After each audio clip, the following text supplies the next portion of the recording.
Product description అని ఒక string ఉంది. సెర్చ్ కీ అని ఒక వేరియబుల్ తీసుకున్నా. అప్పుడు మనం ఏదైతే సెర్చ్ చేయాలని అనుకుంటున్నామో అది ఆ ప్రొడక్ట్ డిస్క్రిప్షన్ లో ఉందో లేదో చెక్ చేయాలి. మనం జనరల్ గా ఏం చేస్తామంటే product description dot includes of search key అని ఇస్తాము. ఈ ఇన్క్లూడ్స్ అనే మెథడ్ ఏం చేస్తుందంటే ఎగ్జాక్ట్ గా గేమింగ్ ల్యాప్టాప్ అనేది ఈ ప్రొడక్ట్ డిస్క్రిప్షన్ లో ఉంటే ట్రూ అని ఇస్తుంది, లేకపోతే ఫాల్స్ అని ఇస్తుంది. కానీ మనకి ఇలా ఎంటైర్ సెర్చ్ కీని కాకుండా అందులో ఏదో ఒక వర్డ్ మ్యాచ్ అయినా చూపించాలి అని అనుకుంటే ఒక ప్యాటర్న్ ని క్రియేట్ చేయాలి రెగ్యులర్ ఎక్స్ప్రెషన్స్ ని యూజ్ చేసి. ఇక్కడ రెగ్యులర్ ఎక్స్ప్రెషన్ ఆబ్జెక్ట్ ని క్రియేట్ చేస్తాను కన్స్ట్రక్టర్ ఫంక్షన్ ని కాల్ చేసి. సో దీంట్లో నేను సెర్చ్ కీ అని చెప్పి ఇస్తున్నా. ఒక ప్యాటర్న్ అనేది క్రియేట్ అవుతుంది.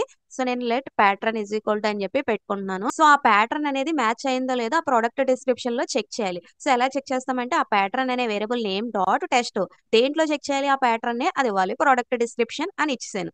దాన్ని చెక్ చేసిన అది ఫాల్స్ వచ్చింది. ఎందుకనంటే మనము డైరెక్ట్ గా దీన్ని బేస్ చేసుకుని ప్యాటర్న్ క్రియేట్ చేస్తే అది ఎంటైర్ మ్యాచింగే చెక్ చేస్తాయి. కానీ నాకు దీంట్లో ఈ ఓడు ఏది మ్యాచ్ అయినా పర్వాలేదు అని అనుకుంటే మనము రెగ్యులర్ ఎక్స్ప్రెషన్స్ లో మల్టిపుల్ వర్డ్స్ కి మధ్య ఇలా పైప్ సింబల్ పెడితే ఆ ప్యాటర్న్ అనేది టెస్ట్ చేసేటప్పుడు ఈ వర్డ్ కానీ ఏది ఉన్నా అది ట్రూ వస్తుంది అనమాట.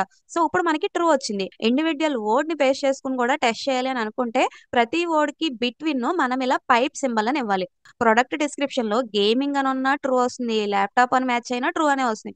యూజర్ దగ్గర నుంచి సెర్చ్ కీని తీసుకుంటాం కదా, దాంట్లో వర్డ్స్ కింద క్రియేట్ చేసి ఆ ఒక్కొక్క వర్డ్ కి మధ్యలో మనం ఇలా పైప్ సింబల్ పెట్టాలి. సో మనము యూజర్ ఇచ్చిన సెర్చ్ కీని తీసుకుని దాంట్లో వర్డ్స్ ని డివైడ్ చేయాలి. వర్డ్స్ అంటే ఏంటంటే స్పేసెస్ ఉంటాయి, దాన్ని బేస్ చేసుకుని మనము వర్డ్స్ కింద డివైడ్ చేయాలి. సెర్చ్ కీ డాట్ స్ప్లిట్ అనే మెథడ్ ని యూజ్ చేయొచ్చు. సో స్ప్లిట్ అనే మెథడ్ ద్వారా ఒక స్ట్రింగ్ ని యారే కింద డివైడ్ చేయొచ్చు. సో నేను ఇక్కడ స్పేస్ ని బేస్ చేసుకుని డిఫరెంట్ వర్డ్స్ అనేవి క్రియేట్ చేసి ఒక యారేలో స్టోర్ చేసుకుంటున్నా. ఈ వర్డ్ కి మధ్యలో పైప్ సింబల్ అనేది మనం క్రియేట్ చేయాలి. అలా క్రియేట్ చేయాలంటే మళ్ళీ మనం ఏం చేయాలి, ఈ వర్డ్స్ అనే యారేని జాయిన్ చేయాలి. సో వర్డ్స్ డాట్ జాయిన్ అని చెప్పి పైప్ సింబల్ ఇచ్చాను. ఆ లాజిక్ మొత్తాన్ని ఇక్కడ రిజెక్ట్స్ లో ఇన్పుట్ కింద ఇస్తున్నా. సో ఈ ప్యాటర్న్ అనేది ఏ వర్డ్ మ్యాచ్ అయినా మనకి ట్రూ ఇచ్చేస్తుంది. అండ్ ఇక్కడ నేను స్ప్లిట్ చేసేటప్పుడు ఒక ఎంటీ స్పేసే ఇచ్చాను. సో యూజర్ టైప్ చేసేటప్పుడు మల్టిపుల్ స్పేసెస్ టైప్ చేస్తుంటే కన్సోల్ లో వర్డ్స్ ను కూడా ప్రింట్ చేస్తున్నాం. ఒక యారే క్రియేట్ అవుతుంది, దానిలో ఎంటీ స్ట్రింగ్ అనేది కూడా ఒక వర్డ్ కింద క్రియేట్ అవుతుంది. జస్ట్ నేను హై పెర్ఫార్మెన్స్ అని రాసినా కూడా అక్కడ అది ఏమవుతుందంటే ట్రూని ఇచ్చేస్తుంది. ఎందుకనంటే ఎంటీ స్ట్రింగ్ అనేది కూడా ఒక వర్డ్ కింద క్రియేట్ అవుతుంది.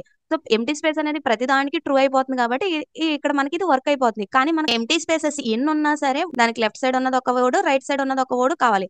కాబట్టి నేను స్ప్లిట్ చేసేటప్పుడు జస్ట్ అలా ఎంటీ స్పేస్ ఇస్తే రాంగ్ అనేది వచ్చేస్తుంది. ఇక్కడ మనం ఏం చేయాలంటే స్ప్లిట్ చేయడానికి కూడా ప్యాటర్న్ అనేది ఇవ్వాలి. మనకి /s అని అంటే ఒక ఎంటీ స్పేస్ అని, నేను /s ప్లస్ అని ఇస్తుంటే ఎన్ని ఎంటీ స్పేసెస్ ఉన్నా అని చెప్పనమాట. నేను మళ్ళీ రన్ చేస్తున్నా. వర్డ్స్ అనేవి ప్రాపర్ గా ఫామ్ అయినాయి అనమాట.